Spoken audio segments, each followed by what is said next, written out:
શાંતિ 8/7/2026 આજના મીઠા બાબાના મધુર મહાવાક્ય. મીઠા બાળકો, આ સભામાં બારમુખી બનીને નથી બેસવાનું. બાપની યાદમાં રહેવાનું છે. મિત્ર, સંબંધી અથવા ધંધો વગેરેને યાદ કરવાથી વાયુમંડળમાં વિઘ્ન આવે છે.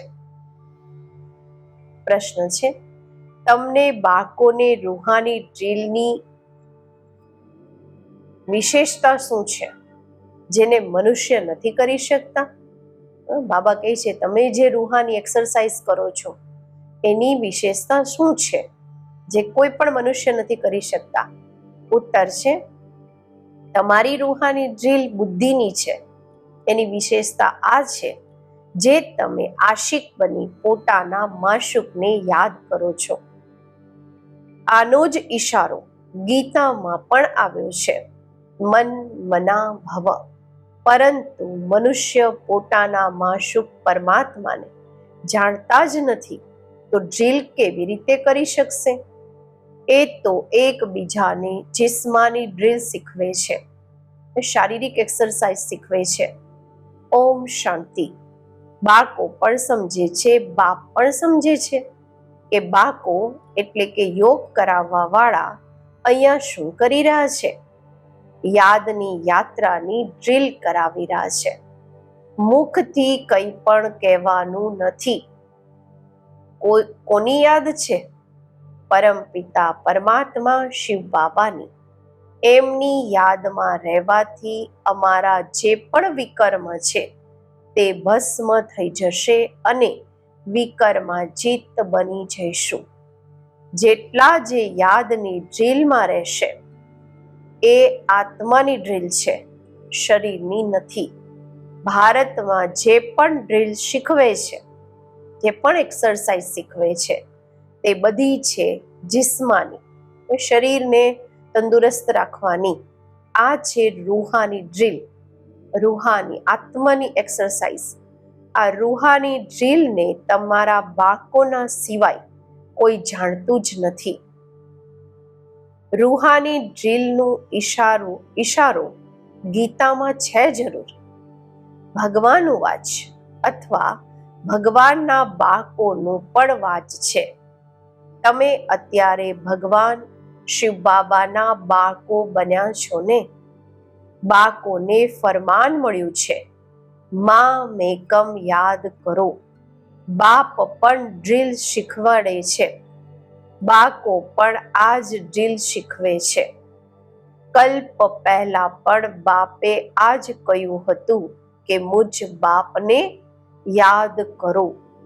આમાં વારંવાર કહેવાની જરૂર નથી, પરંતુ કહેવું પડે છે. અહીંયા બેઠા કોઈ પોતાના મિત્ર સંબંધીઓ, ધંધો વગેરેને યાદ કરતા રહે છે તો વાયુમંડળમાં વિઘ્ન પડે છે. મારી બુદ્ધિ ભટકે છે તો હું વાતાવરણને ખરાબ કરી રહી છું, કારણ કે વાઇબ્રેશન ફેલાય છે. તો બાપ કહે છે, જેમ અહીંયા તમે યાદમાં બેઠા છો એમ જ ચાલતા ફરતા કર્મ કરતા પણ યાદમાં રહેવાનું છે. જેમ આશિક માશુક એકબીજાને યાદ કરે છે, એમની યાદ છે જિસ્માની, તમારી યાદ છે રૂહાની. આત્માઓ ભક્તિ માર્ગમાં પણ આશિક હોય છે પરમ પિતા પરમાત્મા માશુકની, પરંતુ માશુકને જાણતા નથી ને. ન પોતાની આત્માને જાણે છે. માશુક બાપ આવેલા છે. ભક્તિ માર્ગથી લઈને આત્માઓ આશિક બની છે. આ છે જ આત્માઓ અને પરમાત્માની વાત. બાપ બાળકોને સન્મુખ કહે છે, તમે આશિક મુજ માશુકને યાદ કરો છો કે બાબા આવો, અમને આવીને દુઃખથી લિબરેટ કરો, છોડાવો અને પોતાની સાથે શાંતિધામ લઈ ચાલો. તમે જાણો છો અત્યારે આ દુઃખધામ મૃત્યુલોકનો વિનાશ થવાનો છે. અમરલોક જિંદાબાદ, મૃત્યુલોક મુર્દાબાદ. તમે અત્યારે બ્રાહ્મણ બાળકો બન્યા છો. તમારામાં પણ નંબરવાર પુરુષાર્થ અનુસાર તમને બાળકોને પૂરો નિશ્ચય હોવો જોઈએ કે અમે અત્યારે નર્કવાસીથી સ્વર્ગવાસી 21 જન્મ માટે બનીએ છીએ. કોઈ મરે છે તો કહે છે સ્વર્ગવાસી થયા, પરંતુ કેટલા સમયના માટે સ્વર્ગવાસી થયા આ કોઈ પણ નથી જાણતા.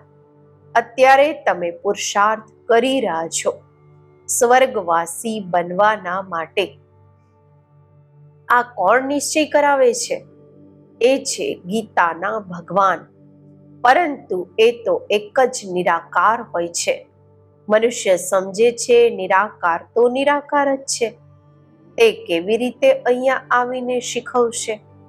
બાપને ન જાણવાને કારણે ડ્રામા અનુસાર શ્રી કૃષ્ણનું નામ ભૂલથી નાખી દીધું છે. શ્રી કૃષ્ણ અને શિવનો સંબંધ આ સમયે નજીક છે. શિવ જયંતી થાય છે સંગમ પર, પછી કાલે થશે શ્રી કૃષ્ણ જયંતી. શિવ જયંતી છે રાત્રે, શ્રી કૃષ્ણ જયંતી છે સવારે. એને પ્રભાત કહે છે. જ્યારે શિવરાત્રી પૂરી થાય છે ત્યારે પછી શ્રી કૃષ્ણ જયંતી થાય છે. આ વાતો બાળકો જ સમજી શકે છે, કાયદો છે. અહીંયા સભામાં કોઈ બહારમુખી ન હોય. બાપની યાદમાં રહેવાનું છે. મનુષ્ય બોલાવે પણ છે, હે પતિત પાવન આવો, આવીને પાવન બનાવો. પરંતુ ડ્રામા અનુસાર પથ્થર બુદ્ધિ કંઈ પણ સમજતા નથી. જો જાણતા હોત તો બતાવત. એમને આ પણ ખબર નથી કે અત્યારે કળિયુગનો અંત છે. પછી જ્યારે બાપ આવે છે ત્યારે આદિ થાય છે, શરૂઆત થાય છે. મનુષ્ય તો બિલકુલ ઘોર અંધકારમાં છે. લોકો સમજે છે કે કળિયુગમાં હજુ 40,000 વર્ષ પડ્યા છે. બેહદના બાપ સમજાવે છે, હદના બાપ ક્યારેય પતિત પાવન હોઈ ન શકે. બાપુ નામ તો ઘણાના રાખી દીધા છે. બુઝુર્ગને પણ, ઉંમરવાળાને પણ બાપુ અથવા પિતાજી કહે છે. આ રૂહાની પિતાશ્રી તો એક જ છે, જે પતિત પાવન જ્ઞાનના સાગર છે. બાળકોને પાવન થવા માટે જ્ઞાન જોઈએ. પાણીમાં સ્નાન કરવાથી કોઈ પાવન થોડી બનશે. તમે જાણો છો, શિવ બાબા અમારી સામે આ તનમાં પ્રત્યક્ષ છે. બ્રહ્મા તનમાં સામે છે. બ્રહ્મા દ્વારા બ્રાહ્મણોને રાજયોગ શીખવી રહ્યા છે. એ તો કહી દે છે ભગવાન વાચ અર્જુન પ્રત્યે. બ્રાહ્મણોનું નામ નિશાન નથી. ગાવામાં આવે છે બ્રહ્મા દ્વારા સ્થાપના, વિષ્ણુ દ્વારા પાલના. સ્થાપના તો બ્રહ્મા દ્વારા જ કરશે, નહીં કે વિષ્ણુ દ્વારા, નહીં શંકર દ્વારા. તમને બાળકોને આ સમજણ અત્યારે મળી છે. બાપને અહીંયા આવવું પડે છે. પાછા તો કોઈ પણ આત્મા જઈ નથી શકતી. જે પણ આવે છે એને સતો રજો તમોથી પાસ કરવાનું જ છે. શ્રી કૃષ્ણ પર પૂરા 84 જન્મ લે છે અને પૂરો 5000 વર્ષ પાઠ ભજવ્યો. જ્યારે આત્મા પેટમાં છે તો પણ જન્મ તો છે. શ્રી કૃષ્ણની આત્મા જ્યારે સતયુગમાં આવે છે, ગર્ભમાં પ્રવેશ કર્યો ત્યારથી લઈને 5000 વર્ષમાં 84 જન્મોનો પાઠ ભજવવાનો છે. જેમ શિવ જયંતી મનાવે છે તો આમાં બેઠા છે ને. શ્રી કૃષ્ણની આત્મા પણ ગર્ભમાં આવી, ચૂરપુર થઈ, હલનચલન થયું. એ સમયથી લઈને 5000 વર્ષનો હિસાબ શરૂ થાય છે. જો ઓછું વધારે હોય તો પછી 5000 વર્ષમાં ઓછું થઈ જાય. આ ખૂબ સૂક્ષ્મ સમજવાની વાતો છે. બાળકો જાણે છે શ્રી કૃષ્ણની આત્મા ફરીથી આ જ્ઞાન લઈ રહી છે, ફરીથી શ્રી કૃષ્ણ બનવાના માટે તમે પણ કંસપુરીથી કૃષ્ણપુરીમાં જાઓ છો. આ વાતો બાપ બેસી બાળકોને સમજાવે છે. બાબા કહે છે, માયા ખૂબ દુષ્ટર છે, સારા સારા મહારથીઓને પણ હરાવી દે છે. જ્ઞાન લેતા લેતા ક્યાં ગ્રહચારી પણ બેસી જાય છે. આશ્ચર્યવત અમારા બનંતી કથંતી અહો માયા છતાં પણ ભાગંતી થઈ જાય છે. કમાઈમાં ગ્રહચારી બેસી જાય છે. રાહુનું ગ્રહણ બધાને લાગેલું છે. અત્યારે તમારા પણ બૃહસ્પતિની દશા બેઠેલી છે, ગુરુની દશા બેઠેલી છે. પછી ચાલતા ચાલતા કોઈ પર રાહુનું ગ્રહણ બેસી જાય છે. ત્યારે કહે છે, મહાન કમબખ્ત દુર્ભાગ્યશાળી આ દુનિયામાં જોવા હોય તો અહીંયા જુઓ. અમારી આત્મા કહે છે, અમે બાપથી સદા સુખનો વારસો લઈ રહ્યા છીએ. બાબા તમારાથી કલ્પ પહેલા પણ આ વારસો લીધો હતો. ફરીથી અત્યારે બાપની પાસે આવ્યા છીએ. બાપે સમજાવ્યું છે, 12 તમારા સેન્ટર્સ પર ખૂબ આવશે સમજવાના માટે. અહીંયા આ છે ઇન્દ્ર સભા. ઇન્દ્ર શિવ બાબા છે ને, જે જ્ઞાન વર્ષા વરસાવે છે. તો એવી સભામાં પતિત કોઈ આવી નથી શકતા. સબ્જપરી પુખરાજપરી જે બ્રાહ્મણીઓ ગાઈડ બનીને આવે છે, એમને કહેશે પોતાની સાથે કોઈ પણ વિકારમાં જવા વાળાને નથી લાવી શકતા. નહીં તો બંને જવાબદાર થઈ જાય છે, લાવવા વાળા અને આવવા વાળા બંનેની ઉપર દોષ લાગે છે. કોઈ વિકારીને સાથે લઈ આવ્યા તો એના પર ખૂબ દાગ લાગી જાય છે. પછી ખૂબ ભારે સજા મળી જાય છે. પરીઓની ઉપર ખૂબ રેસ્પોન્સિબિલિટી છે. કહે છે, માન સરોવર પર સ્નાન કરવાથી પરી બની જાય છે. વાસ્તવમાં આ છે જ્ઞાન માન સરોવર.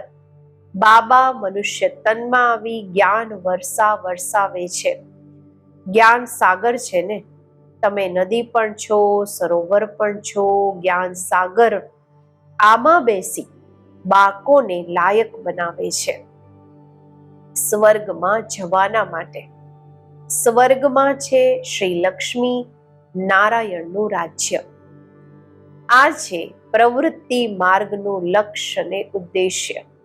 કહે છે, અમે બંને જ્ઞાન ચિતા પર બેસી લક્ષ્મી નારાયણ બનવા વાળા છીએ. ઉચ્ચ પદ પામવાનું છે ને. અડધો કલ્પ આત્માઓ તડપતી રહે છે. બાબા આવો, આવીને અમને રાજયોગ શીખવી પાવન બનાવો. બાપ ઈશારો આપે છે. ભારતવાસી જે દેવી દેવતાઓને માનવા વાળા છે, એમણે જરૂર 84 જન્મ ભોગવ્યા છે. જે દેવી દેવતાઓના ભગત છે, કોશિશ કરી એમને સમજાવો. બાપ કેવી રીતે આવીને 3 ધર્મ સ્થાપન કરે છે? બ્રાહ્મણ, સૂર્યવંશી, ચંદ્રવંશી, ત્રણેય ધર્મ બાપ સ્થાપન કરે છે. અડધો કલ્પ પછી બીજો કોઈ ધર્મ સ્થાપન નથી થવાનો. પછી અડધા કલ્પમાં કેટલા મઠ પંથ વગેરે ધર્મ ઢેરના ઢેર સ્થાપન થાય છે, અનેકના અનેક સ્થાપન થાય છે. ક્યાં અડધા કલ્પમાં એક ધર્મ, એ પણ સંગમ યુગ પર ભવિષ્યના માટે રાજધાની સ્થાપન કરે છે. તે બધા જૂની દુનિયામાં જ પોતાનો ધર્મ સ્થાપન કરે છે. અહીંયા બાપ અડધા કલ્પના માટે એક ધર્મની સ્થાપના કરે છે. કોઈ બીજામાં પાવર નથી, તાકાત નથી. બાપ તમને પોતાના બનાવી સૂર્યવંશી ચંદ્રવંશી કુળ સ્થાપન કરી બાકી બધાનો વિનાશ કરાવી દે છે. બધી આત્માઓ શાંતિ ધામમાં ચાલી જાય છે. તમે સુખમાં આવો છો. એ સમયે દુઃખ કોઈ છે નહીં. જે ગોડને એટલે કે ભગવાનને યાદ કરે. આ જ્ઞાન પણ તમારી બુદ્ધિમાં છે. તમે જાણો છો બાપ જે જ્ઞાનના સાગર છે તે નોલેજ આપી રહ્યા છે. સાગર તો એક જ છે. તમે પોતાને સાગર નહીં કેવડાવશો, તમે એમના મદદગાર બનો છો. એટલે તમારું નામ છે જ્ઞાન ગંગાઓ. બાકી એ છે પાણીની નદીઓ. બાપ કહે છે મુજ સાગરના તમે બાકો કામ ચિતા પર બેસીને બળી ગયા છો, બળીને ભસ્મ થઈ ગયા છો, અર્થાત પતિત બની ગયા છો.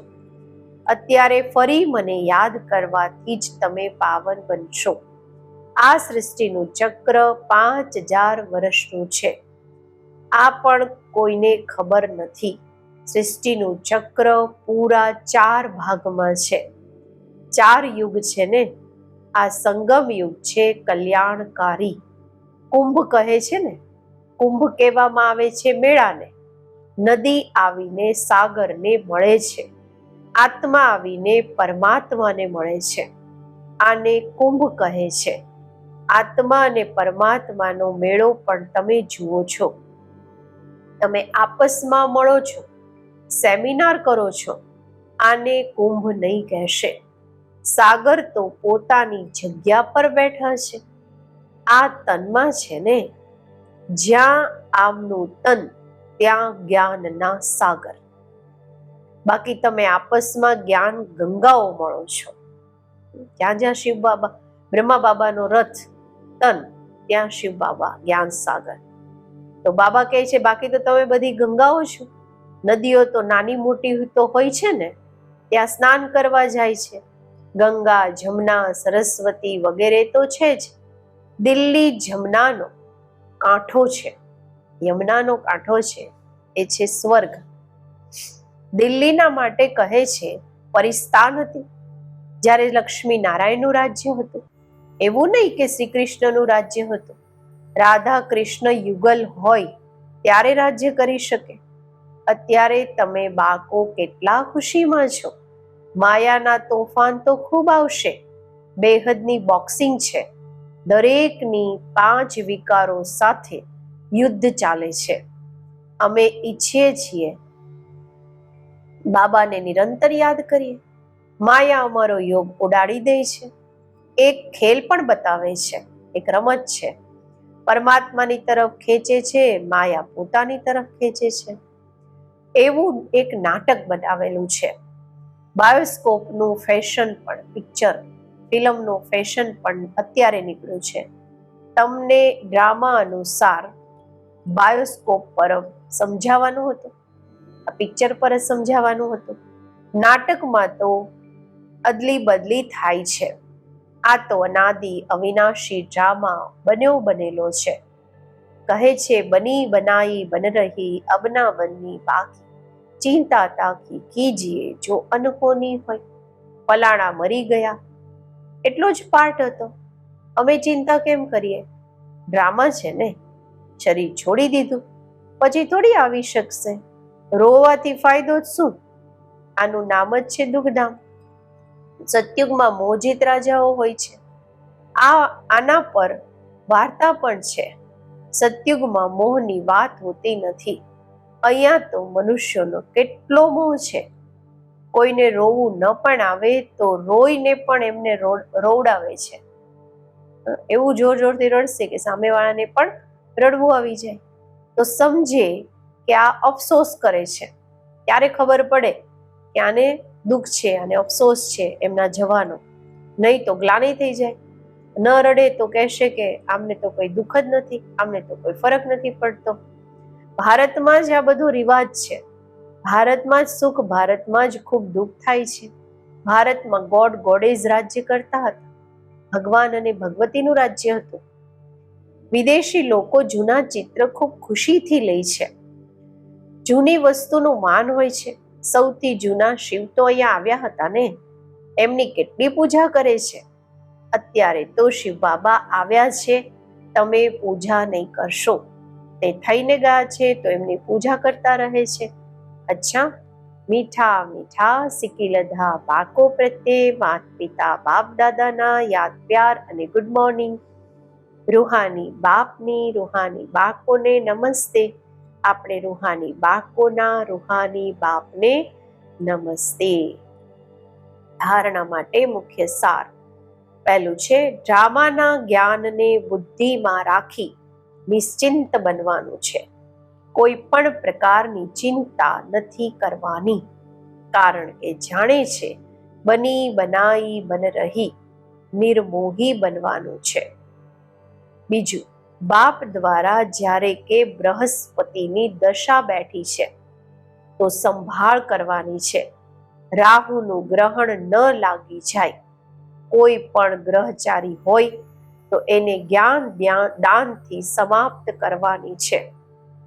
આજનું વરદાન, સ્વયંના ટેન્શન પર અટેન્શન આપી વિશ્વનું ટેન્શન સમાપ્ત કરવા વાળા વિશ્વ કલ્યાણકારી ભવ. જ્યારે બીજાના પ્રત્યે વધારે અટેન્શન આપો છો તો પોતાનું અંદર ટેન્શન ચાલે છે. એટલે વિસ્તાર કરવાની બદલે સાર સ્વરૂપમાં સ્થિત થઈ જાઓ. ક્વોન્ટિટીના સંકલ્પોને સમાવીને ક્વોલિટી વાળા સંકલ્પ કરો. પહેલા પોતાના ટેન્શન પર અટેન્શન આપો, ત્યારે વિશ્વમાં જે અનેક પ્રકારના ટેન્શન છે એને સમાપ્ત કરી વિશ્વ કલ્યાણકારી બની શકશો. પહેલા પોતાને પોતે જુઓ. પોતાની સર્વિસ ફર્સ્ટ. પોતાની સર્વિસ કરી તો બીજાની સર્વિસ સ્વતઃ થઈ જશે. સ્લોગન છે, યોગની અનુભૂતિ કરવી છે તો દૃઢતાની શક્તિથી મનને કંટ્રોલ કરો. અવ્યક્ત ઇશારા, જ્વાળા સ્વરૂપ સ્થિતિમાં રહી શક્તિશાળી યાદનો અનુભવ કરો. જેટલા સ્થાપનાના નિમિત્ત બનેલા જ્વાળા સ્વરૂપ હશે એટલું જ વિનાશ જ્વાળા પ્રત્યક્ષ થશે. સંગઠન રૂપમાં જ્વાળા રૂપની યાદ વિશ્વના વિનાશનું કાર્ય સંપન્ન કરશે. એના માટે દરેક સેવા કેન્દ્ર પર વિશેષ યોગના પ્રોગ્રામ ચાલતા રહે તો વિનાશ જ્વાળાને પાંખ લાગશે. યોગ અગ્નિથી વિનાશની અગ્નિ પ્રગટ થશે. જ્વાળાથી જ્વાળા પ્રજ્વલિત થશે. ઓમ શાંતિ.